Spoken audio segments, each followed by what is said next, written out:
In the early days of the Second World War, the battlefield demanded machines that could survive, push forward, and break through the defenses of a relentless enemy. The British Army faced a daunting challenge. The German blitzkrieg had proven that speed alone could crush traditional infantry and static fortifications. In response, Britain began developing a new generation of tanks, not merely to compete, but to endure and dominate the most forbidding battlefields. Among these, one machine would come to symbolize British persistence and ingenuity: the Churchill Tank. Officially known as the Tank Infantry Mark IV, the Churchill was conceived as a heavily armored infantry support tank, designed to advance at the pace of foot soldiers and to provide firepower sufficient to punch through enemy defenses. Its roots lay in the lessons learned from the First World War, where trench warfare had highlighted the need for vehicles that could cross obstacles, endure artillery, and support infantry. Development of the Churchill began in 1939 under the direction of the British War Office, as tensions in Europe escalated. The tank was named in honor of Winston Churchill, who at the time served as First Lord of the Admiralty, and who had long advocated for mechanized warfare. British designers prioritized armor and cross-country mobility above all else. The Churchill would not be fast.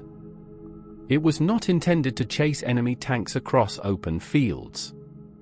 Instead, it needed to survive the bombardments of coastal defenses, traverse mud, craters, and rough terrain, and support infantry in their advance. The design, while ambitious, was fraught with challenges. The tank had to carry enough armor to resist the anti-tank weapons of the era. The initial Mark I variant weighed nearly 40 tons, armored up to 102 mm on the front. Its suspension system was advanced for its time, employing lengthened tracks and multiple road wheels to improve mobility over rough terrain.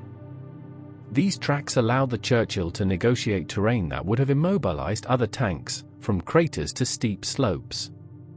Yet, the very armor and size that made it formidable also made it slow, achieving a top speed of just 15 miles per hour on roads, and even less on rough ground. Early models of the Churchill were armed modestly. The Mark I carried a 2-pounder gun, primarily an anti-tank weapon, alongside a coaxial Baser machine gun. While sufficient against lighter German tanks in 1940, it soon became clear that the 2-pounder would be inadequate against heavier German armor. Nevertheless, the Churchill's design allowed for upgrades. Later variants, such as the Mark III and Mark IV, replaced the 2-pounder with the more powerful 6-pounder gun, capable of engaging most German armored vehicles. Subsequent models, including the Mark VII, would be fitted with the 75mm gun, increasing its versatility and firepower significantly. The Churchill's armor and durability quickly became its defining characteristic. Stories from the battlefield tell of Churchills taking direct hits from German 88mm guns and surviving where lighter tanks would have been destroyed. In North Africa, these tanks were slower and initially struggled with desert terrain, but in the rocky, fortified landscapes of Italy and the streets of Normandy, the Churchill excelled. It could climb steep inclines, traverse rubble-strewn streets, and even survive mines and anti-tank obstacles that would stop most other tanks in their tracks. The North Africa campaign in 1942 highlighted both the strengths and weaknesses of the Churchill. The tank's heavy armor protected crews from German anti-tank fire, while its wide tracks allowed it to maneuver through soft sand better than expected. Yet mechanical reliability was a challenge. Early models often suffered from engine and transmission failures under the harsh conditions of desert warfare.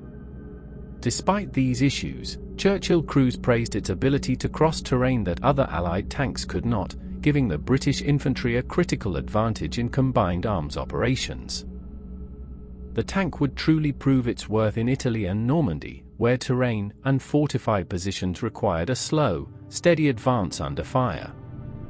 In the Battle of Monte Cassino, Churchills equipped with flamethrowers and specialized engineering attachments, known as Churchill Crocodiles, were deployed to clear bunkers and fortified positions. The Crocodile, a modification with a flamethrower replacing the hull machine gun, became one of the most feared weapons on the battlefield. Infantry soldiers often followed closely behind these tanks, knowing that where a Churchill went, enemy defenses could not hold. The versatility of the Churchill was remarkable. Its design allowed for numerous modifications, creating a family of specialized vehicles known as the Hobart's Funnies, named after Major General Percy Hobart. These included tanks equipped with mine flails, bridge layers, and flamethrowing variants. On D-Day, the 6th of June, 1944, these tanks were instrumental in breaching German fortifications along the Normandy beaches. The Churchill's armor allowed it to survive hits from coastal artillery, while its engineering variants enabled infantry to advance where otherwise they might have been stopped entirely. One of the most iconic adaptations was the Churchill, armed with the petard mortar, a short-barreled, high-caliber weapon designed to destroy bunkers and fortifications. These tanks were often used in coordinated assaults alongside engineers, blasting through obstacles and clearing paths for infantry. The ingenuity displayed in these modifications reflected not only British engineering skill but also the understanding that victory on the battlefield required more than raw firepower. It required adaptability, creativity, and cooperation between different branches of the military. Despite its many strengths, the Churchill had limitations. Its slow speed meant it was vulnerable to faster German tanks in open terrain. Its large size and weight made it a challenging vehicle to transport and maintain. Mechanical reliability, particularly in early models, was a persistent concern. Yet, the tank's ability to evolve, through upgrades in armament, armor, and specialized variants, ensured that it remained relevant throughout the war. By the end of the conflict, more than 5,600 Churchills had been built, serving in nearly every theater where British forces fought, from the sands of North Africa to the streets of Germany. The Churchill tank's legacy extends beyond its technical specifications. It symbolized a philosophy of warfare that prioritized protection, perseverance, and support for infantry over sheer speed. Soldiers who served in Churchills often described the experience as one of confidence, knowing that their vehicle could take punishment that would destroy other tanks. Tales of Churchills climbing cliffs, crossing destroyed bridges, and surviving artillery barrages became part of the lore of British armor. Even after the war, the Churchill continued to influence tank design. Its emphasis on heavy armor and cross-country mobility informed post-war British tank development, shaping vehicles such as the Centurion and later main battle tanks. The lessons learned from its deployment, both in combat and in adaptation to various roles, demonstrated the importance of versatility in armored warfare. In examining the Churchill tank, one sees more than just a machine of war.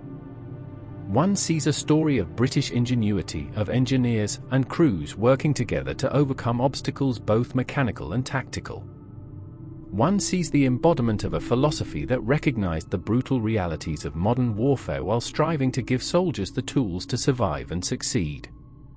The Churchill was slow, cumbersome, and sometimes prone to mechanical failure, yet it endured where others faltered. Its armor withstood enemy fire, its specialized variants cleared paths through obstacles, and its presence on the battlefield provided the infantry with a steadfast ally. The Churchill's place in history is secure, not merely as a tank, but as a symbol of determination in the face of adversity. From the deserts of North Africa to the fortified towns of Normandy and the mountains of Italy, it carried soldiers through fire and rubble. It became a machine synonymous with resilience and adaptability, reflecting the very qualities that defined the British Army's approach to war.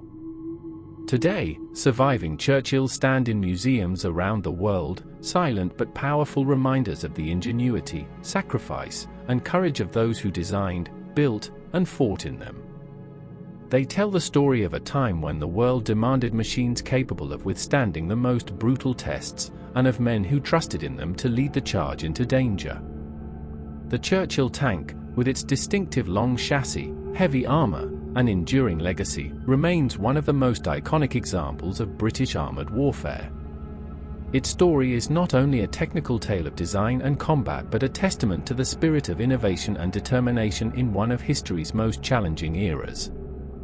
In understanding the Churchill, we understand the evolution of armoured warfare, the demands of battle, and the indomitable will of those who fought alongside it. In the end, the Churchill tank was more than a vehicle. It was a statement and a promise that, no matter the odds, British armour would endure, adapt, and fight on. It carried not only soldiers, but the hopes, fears, and resolve of a nation at war. And in doing so, it became a legend of heavy armour, forever etched in the history of the Second World War.